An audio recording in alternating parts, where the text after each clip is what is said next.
Halo semua, selamat datang di channel Yorfa Film. Di video kali ini kita akan membawakan film horor yang kalau kami sendiri disuruh rewatch, pasti mau. Kami sendiri sudah rewatch film ini sebanyak 5 kali plus review film ini 2 kali, jadi total sudah 7 kali kami nonton film ini. Karena memang film ini tuh bagus banget. Film ini berkategori horor namun bisa membuat kita merinding tanpa ada jump scare. Film ini juga punya chapter yang saling nyambung dan film ini penuh dengan teka-teki yang jika kalian nge-skip 5 detik aja video ini kalian bisa tidak paham dengan alur ceritanya. Jadi, pastikan kalian sudah mengambil cemilan dan pastikan kuota aman supaya kalian bisa menikmati alur cerita ini dengan enjoy dan teliti. Dan tanpa berlama-lama, inilah dia Bongkar Makam. Film diawali dengan memperlihatkan seorang wanita cantik dan seorang pria tampan yang keduanya merupakan dukun profesional bersertifikat internasional di mana saat ini mereka sedang menaiki sebuah pesawat menuju Amerika. Tak lama kemudian datanglah pramugari yang menawarkan minuman namun wanita cantik ini menolaknya. Akhirnya mereka pun tiba di kota kelahiran saya di Los Angeles, Amerika. Di sana mereka dijemput oleh seorang asisten yang menjelaskan bahwa bosnya merupakan orang yang sangat kaya raya dengan banyak memiliki tanah di Korea. Dia juga berinvestasi besar di Amerika. Kekayaan ini merupakan kekayaan turun-temurun yang tiada habisnya. 미국에서도 여기저기 투자사 밑도 끝도 없는 그냥 부자. Maksud dan tujuan kedatangan dukun cantik dan tampan ini ke Los Angeles adalah karena mereka dipanggil oleh bos dari asisten tadi untuk melihat bayi mereka yang ceprot baru lahir sudah mengalami gangguan goib, di mana bayi mereka tidak berhenti menangis sejak lahir. Setelah melihat sejenak, si wanita ini meminta kepada ibu dari si bayi untuk meninggalkan ruangan karena mereka mau membacakan mantra kepada bayinya. 죄송하지만 저희만 있을 수 있을까요? 천조는 신중구령 하불소장 6월 내내 7월 단원 8월 태영 9강 2월 상령 3월 유정 호지즉경 오신범민. Setelah selesai membacakan mantra, wanita cantik ini memberitahu bahwa gangguan kepada bayi mungil ini berkaitan dengan keturunan dari ayahnya, di mana gangguan ini disebabkan karena ada seseorang dari leluhur ayahnya yang tidak senang. Dan inilah kita masuk ke chapter pertama. Scene lalu memperlihatkan kedua dukun itu dibawa ke rumah orang kaya yang mengundangnya. Dan disinilah kita tahu bahwa dukun cantik ini bernama Lee Warim dan si pria tampan bernama Bonggil. Sampai di rumah, Warim bertemu dengan pria kaya yang mengundangnya. Pria itu bernama Park Ji-young. Park Ji-young lalu menceritakan sedikit bagaimana gangguan ini bisa terjadi. Awalnya keluarga mereka aman-aman saja, namun semenjak kakak kandungnya bunuh diri di rumah sakit jiwa, barulah gangguan itu datang kepadanya, lalu kepada anaknya yang baru lahir. Gangguan ini terjadi pada saat mereka memejamkan mata, mereka selalu mendengar seseorang berteriak dan mencekik lehernya. Warim lalu menjelaskan bahwa ada seseorang dari leluhur mereka yang tidak tenang, dan leluhur itu tak lain dan tak bukan adalah kakek Park Ji-young itu sendiri. 이 집에 처음부터 그림자가 보였어요. 조부의 그림자일 겁니다. 100%. Saat Park Ji-young menanyakan bagaimana cara mengatasinya, Warim yang merupakan dukun dengan tarif tinggi menyarankan Ji-young untuk melakukan pemindahan makam namun biayanya akan sangat mahal. Namun di sini Ji-young yang memang saldonya unlimited tidak masalah dengan hal itu. 그럼 뭘 어떻게 해야 합니까? 전문가들을 불러야 되는데. Scene lalu berganti ke seorang pria tua bernama Kim Sandok yang sedang melakukan proses bongkar makam bersama seorang partnernya bernama Yonggem. Di sini mereka melakukan proses pemindahan makam dari seorang nenek yang merupakan ibu dari seorang pengusaha. Di sini makam dibongkar karena arwah neneknya menghantui anggota keluarga sehingga pihak keluarga memutuskan untuk mengecek kondisi jasad neneknya. Kim Samdok mengatakan kepada kliennya bahwa tanah yang ia pilih adalah lokasi yang bagus dengan feng shui yang sempurna. Dan setelah peti mati itu ditemukan, Yonggem segera mengecek kondisi jasad dari nenek tersebut.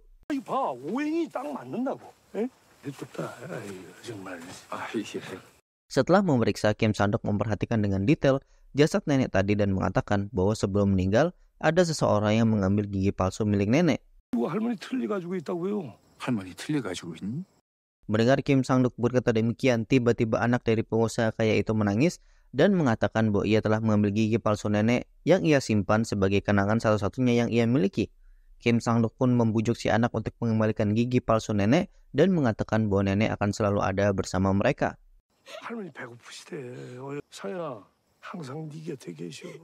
Setelah itu, scene berganti dengan memperkenalkan sosok Kim Sang-duk yang merupakan salah satu aktor utama dari film ini. Kim Sandok telah hidup dari merekomendasikan tanah kepada orang-orang kaya untuk makam keluarga mereka. For your information juga, Kim Sang-duk dan partnernya Yonggem ini merupakan seorang ahli Feng Shui terkenal di Korea Selatan yang bahkan mereka pernah bertugas membantu proses pemakaman seorang presiden. 난 직관이다. 환 김상덕이다. Scene lalu berganti pada malam hari di mana Kim Sang-dok dan Yong-geum sedang makan malam sembari mengobrol. Tak lama kemudian datanglah Hwa-rim dan Bong-gil yang mana tujuan mereka menemui Kim Sang-dok adalah untuk mengajak Kim Sang-dok bekerja sama untuk melakukan proses pembongkaran makam. Hwa-rim pun menjelaskan profil singkat dan masalah apa yang dihadapi oleh kliennya. 밑도 끝도 없는 뭐 그냥 부자예요? 장손들이 귀신병을 앓더라고. 꽤 오래 버텼네. 묘바람입니다. Scene berganti ke Park Ji-young di mana ia diminta oleh ibunya untuk mempertimbangkan lagi keputusan untuk membongkar makam kakeknya dan tidak perlu menggunakan jasa dukun. Di sini ibunya mengajak untuk mendoakan saja arwah kakeknya, apalagi bibi Ji-young yang berada di Korea belum tentu setuju. Namun Ji-young sebagai kepala keluarga tetap bertahan dengan keputusannya karena Ji-young tidak kuat melihat anak satu-satunya terus-menerus menderita. Your grandfather's grave? I don't need your approval. I've made up my mind. 잘못하면 일이 커질 거야. Scene lalu berganti di mana kini Kim Sang-dok, Yong-geum, Hwa-rim, dan Bong-gil pergi menemui Ji-young yang sudah tiba di Korea. Di sini Kim Sang-dok dan Yong-geum mengobrol di dalam mobil tentang besaran bayaran yang akan mereka terima dari pekerjaan ini. Di sini Kim Sang-dok mengatakan bahwa ia senang mengambil pekerjaan ini karena anaknya akan segera menikah dengan bule Jerman dan ia membutuhkan uang. Sampai di lokasi, Kim Sang-dok lalu mengobrol bersama Ji-young di dalam mobil Ji-young. Karena ini adalah pertemuan pertama, Ji-young merasa kurang percaya ke Kim Sang-dok yang langsung menanyakan hal yang dianggap personal. Namun pada akhirnya Ji-young juga tetap bersedia dengan dua syarat. Pertama, jangan sampai ada yang tahu, dan yang kedua, setelah dibongkar, peti itu tidak boleh dibuka dan langsung dikremasi saja. Kim Sang-dok lalu menjelaskan untuk proses bongkar makam maka ada prosedur yang harus dijalani seperti izin RT, lurah, camat, bupati, dan juga ormas sekitar. Setelah itu Kim Sang-dok mengajak mereka untuk melihat makamnya terlebih dahulu. Mereka pun berjalan bersama menuju lokasi di mana kakek Ji-young dimakamkan. Di jalan, Kim Sang-dok merasa tidak enak karena lokasinya berada di provinsi paling utara di Korea Selatan dan Yong-geum juga merasa aneh mengapa peti tidak boleh dibuka. Nah, di tengah perjalanan ini Sang-dok melihat sebuah penunjuk jalan yang mengarah ke sebuah kuil bernama Kuil Boguksa.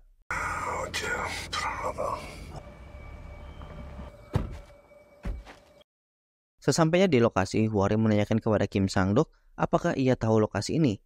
Kim Sang-dok mengatakan ia tidak tahu lokasi ini dan ini adalah pertama kalinya ia ke sini. Di sini Kim Sang-dok dan Hwa-rim sama-sama melihat rubah yang ada di sana.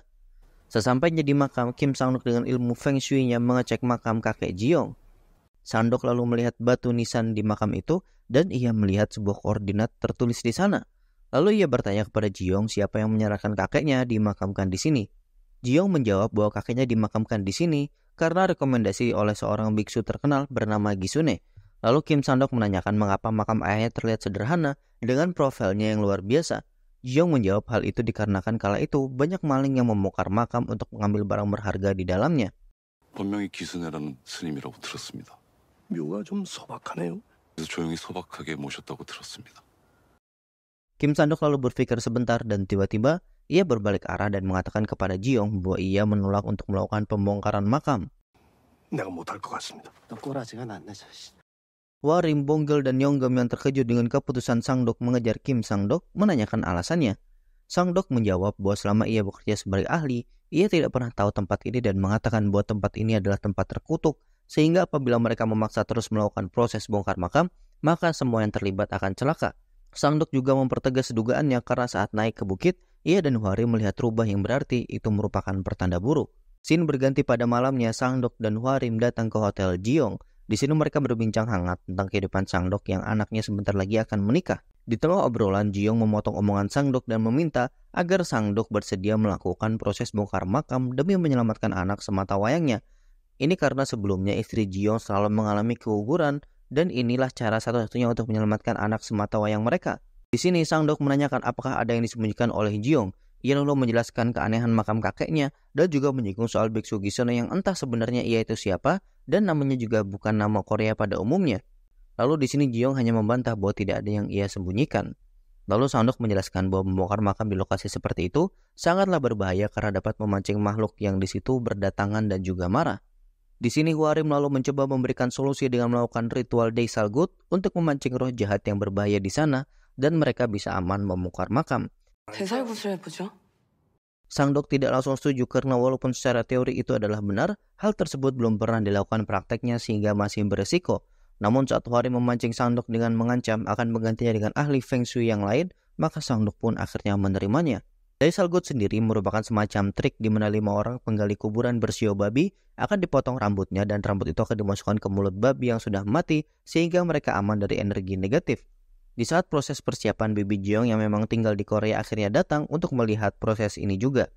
Disinilah scene favorit kami saat proses ritual dimulai.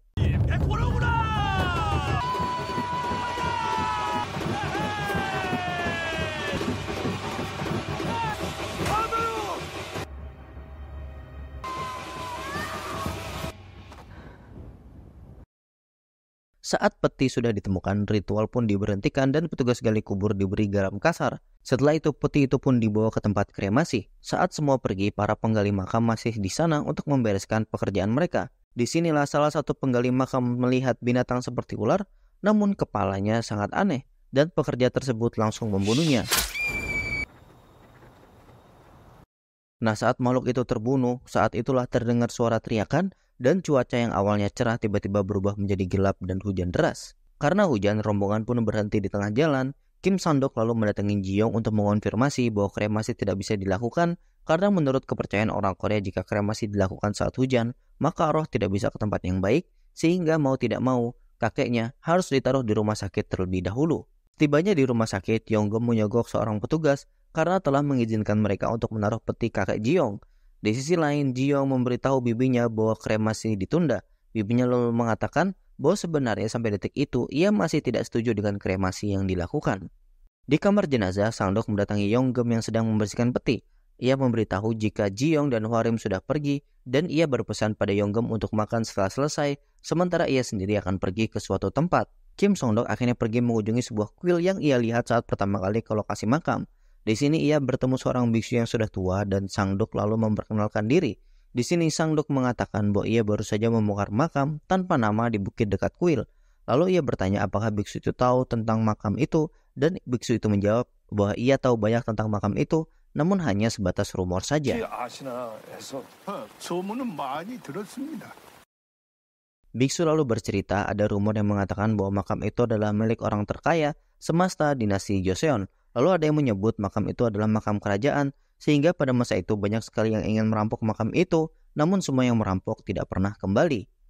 Biksu itu lalu menunjukkan bahwa alat-alat yang digunakan salah satu perampok beserta dokumen tentang mereka tersimpan di gudang kuil ini, lalu Sangdok pun melihat alat-alat itu.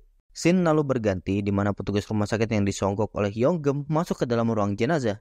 Ini karena ia tahu bahwa terlihat dari petinya saja yang sangat mewah dan eksklusif, tentu di dalamnya banyak sekali barang berharga dan ia berniat untuk mencurinya. Dan baru saja saat peti itu terbuka sedikit, petugas itu dipergoki oleh Hwarim dan Bonggil dan seketika petugas itu pun kabur. Nah, saat petugas ini kabur, sesuatu yang jahat keluar dan menabrak Hwarim yang membuat Hwarim pingsan seketika.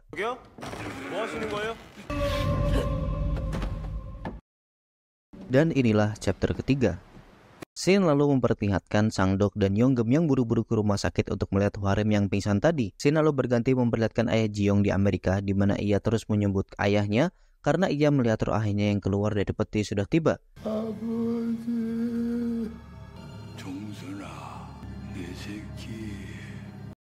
Di sini roh yang kelaparan tersebut terlihat sedang makan makanan yang ada di atas meja. Di sisi lain, ibu Ji-young terus berdansa melihat TV tanpa tahu roh mertuanya sebenarnya sudah tiba di sana. Shin kembali ke ayah Ji-young. Di sini roh kakek Ji-young berkata bahwa hidup anaknya sangat nikmat, dipenuhi dengan kemewahan, sementara ia sendiri kedinginan dan tersiksa di kuburnya. Setelah itu ayah Ji-young tewas dibunuh oleh roh kakek Ji-young sendiri, alias ayahnya sendiri yang dendam terhadap keturunannya. Lalu ibu Ji-young yang terus-menerus menari tanpa sadar telah melakukan tarian bersama roh mertuanya, dan setelah itu ibu Ji-young pun ikut tewas juga. Scene lalu berganti di mana Sangdok sedang dalam perjalanan menuju hotel Ji-young karena Hwarim mengatakan roh itu dendam kepada semua keturunannya karena sudah 100 tahun ia tidak tenang di tempat itu. Sementara Hwarim sendiri akan melakukan ritual untuk memanggil roh tersebut kembali. Tanpa berlama-lama, Hwarim dan Bonggil pun melakukan ritual memanggil roh kakek Ji-young di dekat petinya.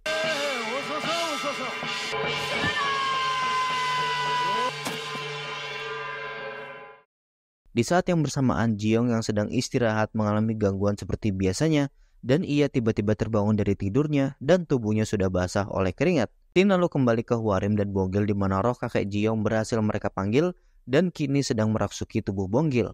Di sini Hwarim mencoba memujuk roh kakek Jiong untuk kembali dan tidak berkeliaran, gagal karena hasrat dendam dari roh ini sangatlah besar. 데리고 가려고. 그건 안 되지요. 놓쳤어요. Sin lalu memperlihatkan Jiong yang mengangkat telepon dari Sangdok yang mengatakan bahwa telah terjadi sesuatu dan ia akan segera mendatanginya.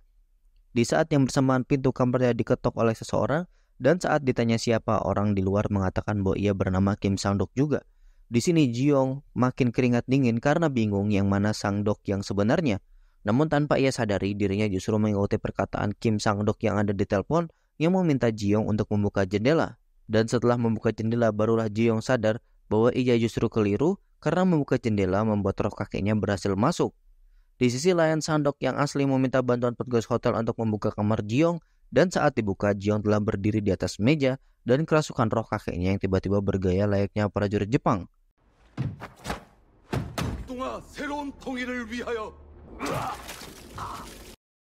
Di saat yang bersamaan, Yonggem bersama Bonggil dan Hwarim membawa peti kakek Jiong ke tempat kremasi atas arahan dari Sangdok. Di sini sudah tidak ada cara lain untuk menyelamatkan keluarga Jiong kecuali proses kremasi segera dilakukan. Sin lalu kembali ke Kim Sangdok di mana saat ia ingin memberitahu Jiong bahwa peti kakeknya akan dikremasi, Jiong yang masih di bawah pengaruh kerasukan pun mengatakan rubah memotong pinggang harimau sambil membalikkan kepalanya dan setelah itu Jiong pun tidak sadarkan diri.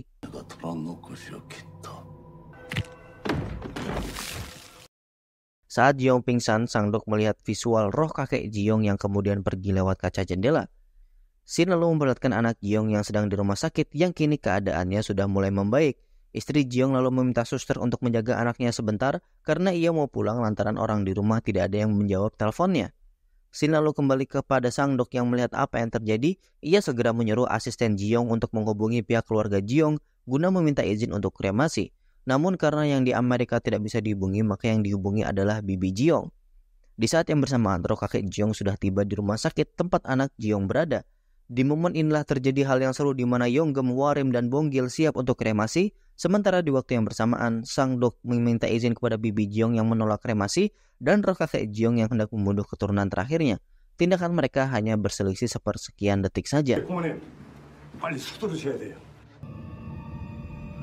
상주가 아직 답을 안 줬어. 잠깐만. 고모님이 화장할 수 있도록 허락해 주셔야 합니다. 그 방법밖에 없습니까?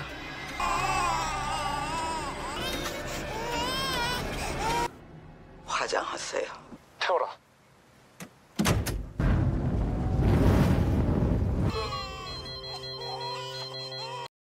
Beruntung Sangdok yang memujuk bibi Jiong berhasil mendapatkan izin darinya dan segera saat itu juga Yonggem melakukan kremasi dan roh kakek Jiong pun gagal membunuh keturunan terakhirnya. Namun Jiong yang tadi pingsan akhirnya tidak selamat meski sudah ditolong oleh petugas medis. Dan masuklah kita ke chapter keempat. Setelah kejadian mengerikan malam itu, beberapa hari kemudian Sangdok menjenguk seorang petugas gali kubur bernama Changmin yang sudah sakit aneh beberapa hari sejak menggali makam terkutuk itu atas informasi dari Yonggem. Ketika bertemu, Changmin langsung menjelaskan bahwa ia telah melakukan hal bodoh dengan membunuh salah satu makhluk aneh di makam itu. Ia juga meminta Sangdok untuk kembali ke tempat itu dan menemukan makhluk itu lalu mensemayamkannya dengan layak. Sangdok pun akhirnya mendatangi tempat itu dan menemukan makhluk aneh tadi.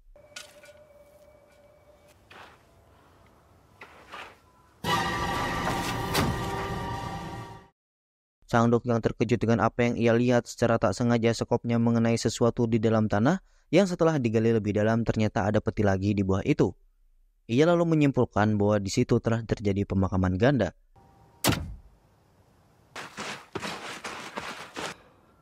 잡장이다. Sangdok lalu menghubungi Yonggem, Hwarim, dan juga Bonggil untuk datang. Yonggem yang tiba lebih dulu membantu Sangdok menggali dan tak lama kemudian tibalah Hwarim dan juga Bonggil.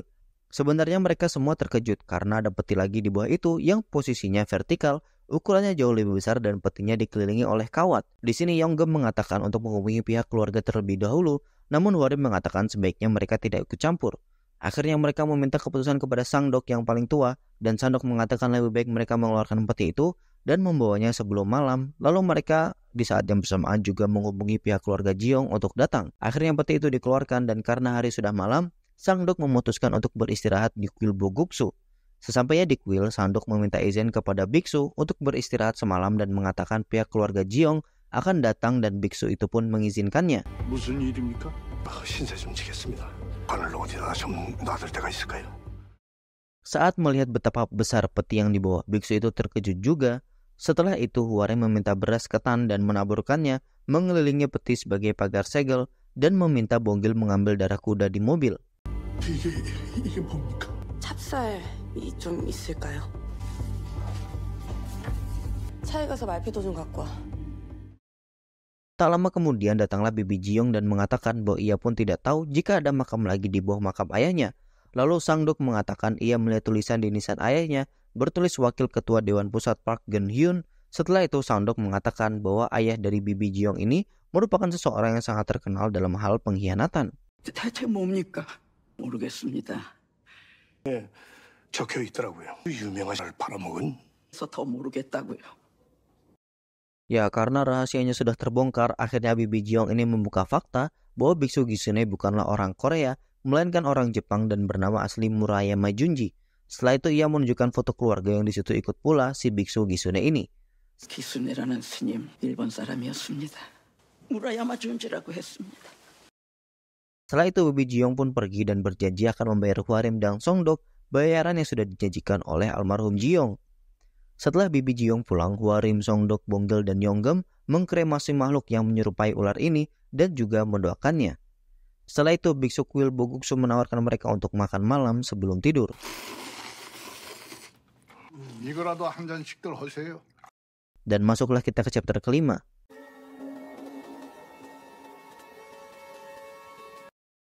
Saat semua sudah tidur, Hwarem yang sedang beristirahat di mobil menelpon seniornya bernama Oh Guangxin untuk menanyakan apakah ia kenal dengan yang namanya Murayama Junji. Guangxin menjawab bahwa guru mereka pernah menyebut si Biksu Gisune sebagai siluman rubah Jepang Onmyonji. Selesai menelpon, Hwarem memanggil roh neneknya yang selama ini menemani dan menjaganya, dan tak lama roh nenek Hwarem pun hadir. 선생님이 가끔 얘기했잖아. 여우 음향사. 고마워요, 광심 언니. 할매요. 나 기분이 이상해. Di saat yang bersamaan ketika baru mau tidur, biksu mendengar suara aneh dan ia pun keluar. Sementara itu Bonggil yang sudah terlelap tidur tiba-tiba terbangun karena ketindihan oleh makhluk yang menyerupai biksu. Ia pun menuliskan mantra di lantai dan lalu bangun dari tidurnya. Setelah itu Bonggil keluar dan mengecek gudang tempat peti itu berada. Ia mengecek gembok dan ternyata masih dalam keadaan terkunci. Namun dari kejauhan ia mendengar suara babi di peternakan yang tiba-tiba berisik. Ia pun lalu mendatangi sumber suara dan melihat seorang peternak masuk ke kandangnya. Bonggil pun mendekat dan tak disangka ia melihat ada sosok makhluk besar yang sedang mencabik-cabik peternak babi yang masuk ke kandang tadi. Melihat hal itu, Bonggil buru-buru membangunkan Hwarem dan saat mau pergi, roh nenek Hwarem tiba-tiba muncul seolah mencegah Hwarem keluar, namun Hwarem tetap keluar. Setelah membuka gudang, alangkah terkejutnya Bonggil dan Hwarem melihat peti sudah rusak dan apa yang di dalamnya sudah keluar dari peti. Bonggil yang masih terkejut lalu mengatakan bahwa sepertinya makhluk di dalam peti ini sedang berada di kandang babi yang ia lihat tadi. Lalu Hwarem segera menyuruh Bonggil membangunkan yang lain. Saat Bonggil membangunkan yang lain, Hwarem melihat isi dari peti dan menemukan sebuah helm yang bentuknya seperti milik samurai Jepang. Dan tak lama kemudian terdengar suara langkah mendekat dan ternyata makhluk itu adalah makhluk yang ada di dalam peti.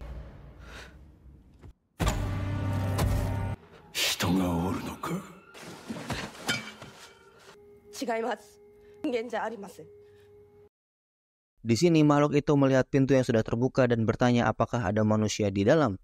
Hwarem yang mendengar hal ini langsung berlutut dan menjawab dengan bahasa Jepang bahwa tidak ada manusia dan ia adalah pelayannya. Lalu makhluk itu bertanya apakah ia membawa ikan dan melon. Hwarem menjawab tidak membawanya. Keadaan makin menggila tatkala makhluk itu melempar sebuah kepala ke dalam gudang yang jatuh tepat di depan Hwarem. Saat Hwarem benar-benar takut, makhluk itu melihat Hwarem dari atas gudang dan Hwarem pun langsung kabur keluar.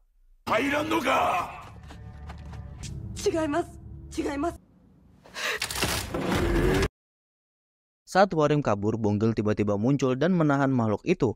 Di sinilah wujud makhluk itu terlihat jelas untuk pertama kalinya. Dan saat menyuruh Hwarem lari, Bonggil justru ditusuk ulu hatinya dan roh Bonggil pun disandra oleh makhluk tersebut.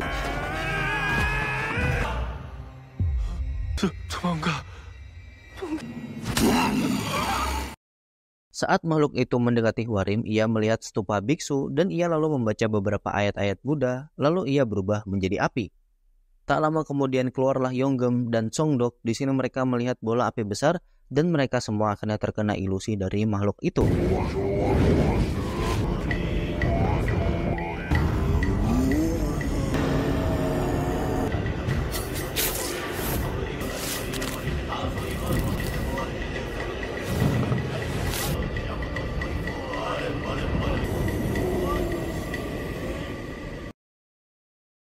Setelah bola api itu pergi, Hwarim sadar bahwa Bonggil dalam keadaan sekarat dan segera meminta Songdok dan Yonggem untuk membawanya ke rumah sakit.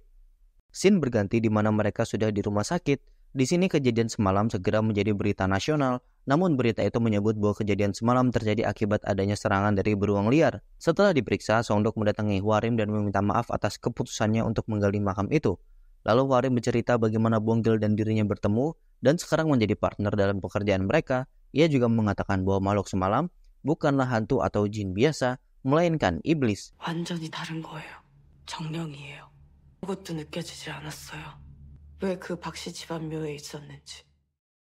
Di sini Hwarim mengatakan bahwa ia tidak yakin akan mampu menghadapi makhluk seperti itu. Tak lama kemudian keluarlah dokter yang menangani Bonggil.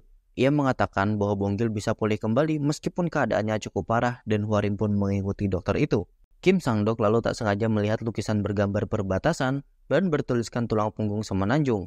Ia lalu mencoba mengobrolkan teka-teki yang ada dari clue yang diucapkan oleh Ji-yong saat kerasukan, yakni Setelah itu Song-dok diam-diam mendatangi kuil semalam dan melihat alat-alat dari pencuri yang disimpan di gudang. Ia juga melihat sebuah buku yang di dalamnya ada peta dan juga foto.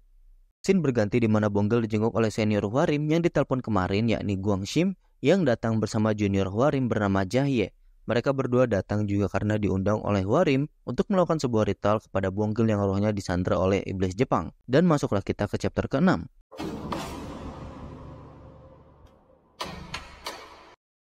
Berbekal alat yang ada di gudang, Kim Sang-dok pergi ke makam ayah Ji-yong. Kim Sang-dok sampai pada kesimpulan di mana orang yang dianggap perampok bukanlah perampok melainkan pejuang Korea yang ingin menghilangkan pasak yang ada di makam tersebut. Di sisi lain, Hwarim dan rekannya mulai melakukan ritual kepada Bonggil. Di sini mereka mencoba menggali informasi tentang siapa iblis tersebut dari roh Bonggil yang ditahan. 빨리 말해. 씨발로. 하민이 나라를 다 와가 토노요. 이마 독군이 일하시라노. Scene lalu berganti ke Sang-dok yang seorang diri pergi mencari pasak yang tertanam berdasarkan koordinat yang ia lihat di nisan ayah Ji-yong. Saat menggali, tiba-tiba Song-dok menemukan jasad iblis yang ia lihat saat kejadian mengerikan di kuil kemarin.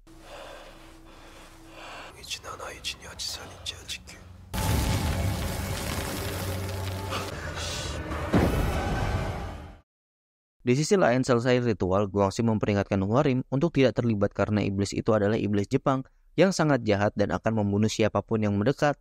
Setelah itu ia pun pergi bersama Jahye. Setelah itu scene berganti di mana Sang-dok yang sudah kembali menjelaskan kepada Hwarim dan Yonggem teka-teki yang ia temukan terkait makam terkutuk itu. Song-dok mengatakan bahwa pasak pemisah telah ditanam di tempat itu oleh Biksu Gisune. Agar makam itu tidak dibongkar oleh para perampok, maka ditaruhlah di atasnya jasad kakek Ji-yong yang merupakan petinggi kerajaan agar tidak diganggu oleh para pencuri. Di sini Sang-dok lalu mengatakan bahwa ia ingin mencabut pasak yang dijaga oleh iblis tersebut. Namun Yonggem menolak keras usulan tersebut karena hal itu sangat berbahaya dan lebih baik kita tidak usah ikut campur. Namun Song-dok bersikeras akan melakukannya karena hal ini jika tidak dihentikan maka akan menyusahkan anak cucu mereka di kemudian hari. 거기에다가 묘를 그 위에 그냥 덮어버린 거야. 있다고. 그건 땅이야, 땅. Setelah itu Sang-dok mengajak Hwarim untuk ikut karena jika pasak itu tercabut, maka roh Bonggil bisa kembali lagi. Setelah berpikir sejenak, Hwarim pun setuju dan ia mengusulkan sebuah rencana. Di sini, saat suster sedang membersihkan luka di tubuh Bonggil, mereka sadar bahwa iblis itu tidak menyerang bagian tubuh yang tertulis ayat Buddha. Dan di hari yang mereka sepakati, mereka pun akhirnya pergi ke makam terkutuk itu dengan tubuh dipenuhi oleh ayat Buddha. Sesampainya di lokasi, mereka menjalankan rencana Hwarim. Mereka akan memancing iblis itu dengan ikan dan menggirinya ke sebuah pohon, di mana di pohon itu Hwarim akan melakukan sebuah ritual pengalihan kepada iblis. Jadi sementara Hwarim mengulurkan waktu, Song-dok dan Yonggem akan mencari pasak itu. Sebelum pergi, Hwarim memberikan darah kuda untuk berjaga-jaga. Saat Hwarim pergi, Bonggil dijaga oleh Guang Shim dan juga Jihye. Saat sudah malam, keluarlah iblis yang ditunggu-tunggu. memakan ikan yang menjadi umpan, dan di sisi lain juga bereaksi sama seperti iblis itu.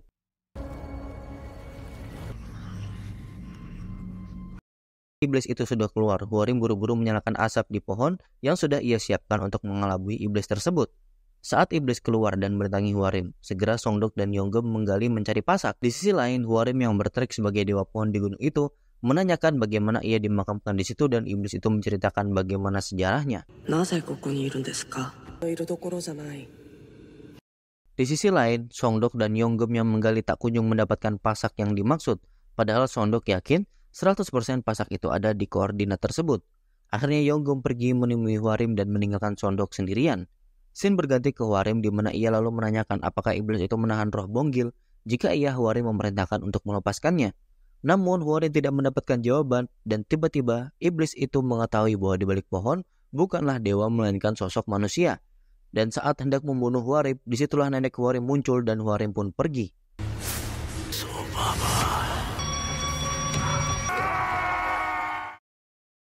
Saat Hwarim pergi, ia bertemu dengan Yonggem, dan Yonggem memberitahu bahwa mereka tidak menemukan pasak itu. Dan tak lama muncullah bola api yang terbang ke arah makam, yang berarti iblis itu telah kembali ke tempatnya. Namun di sana ternyata Songdok masih menggali. Saat melihat bola api, Songdok pun berilusi lagi, dan bola api itu pun turun.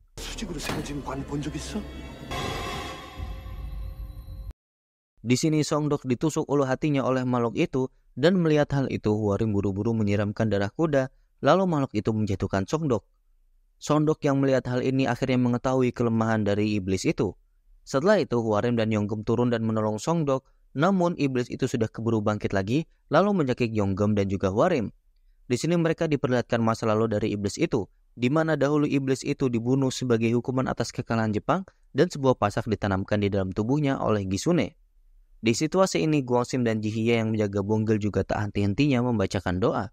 Saat Hwarim dan Yonggem masih diperlihatkan masa lalu oleh si iblis, Songdok berbekal ilmu Feng Shui, di mana air lawannya adalah api, dan logam lawannya adalah kayu, memukul iblis tersebut dengan kayu yang sudah dilumuri oleh darah. Di sini iblis itu bereaksi kesakitan karena iblis itu sendiri memiliki sifat yang diciptakan oleh api, dan di dalam tubuhnya sendiri terdapat pasak besi yang sudah menyatu. Melihat hal ini berhasil, Songdok semakin melumuri tongkat dengan darah yang mengalir dari tubuhnya, dan dengan ulti terakhir, iblis itu berhasil dikalahkan.